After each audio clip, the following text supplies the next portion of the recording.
আপনারা দেখেছেন আমাদের সহযোদ্ধা, আমাদের বন্ধু, রাজপথ থেকে উঠে আসা ফেসিবাদের চোখে চোখ রেখে কথা বলা সার্জিস আলমের বিরুদ্ধে আজকে মামলা দেওয়া হয়েছে।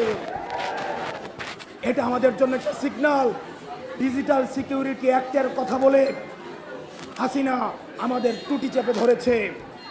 এই মানহানির কথা বলে আজকে যেভাবে মামলা দেওয়া শুরু করেছে, এটি আমাদের জাতির জন্য একটি সিগন্যাল।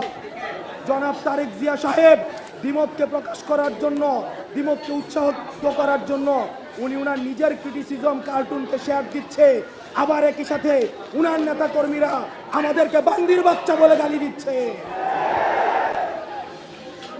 আমরা দৃষ্টি আকর্ষণ করছি আপনাদের যারা নেতৃত্বস্থানীয় পর্যায়ে রয়েছেন, তাদের বিরুদ্ধে ব্যবস্থা নেবেন, না হয় আমরা ধরে নিব এই সিগন্যাল সেন্ট্রাল থেকেই দেওয়া হচ্ছে।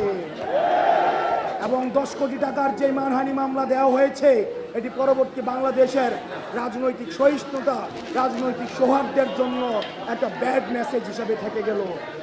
আমরা চাই আপনারা আমাদের প্রতি কাঁটা ছুড়বেন, আপনারা আমাদের মানহানি মামলা দিবেন, আমাদের টুটি চেপে ধরবেন, যারাই ধরুক না কেন আমরা আপনাদেরকে সাদরে বলবো গণতান্ত্রিক এই যাত্রা অব্যাহত রাখার জন্যে প্রয়োজনে আমরা জেলে যাব, জুলুমের শিকার হব, প্রয়োজনে ফাঁসির কাষ্ঠ ঝুলবো, কিন্তু কোনো অন্যায়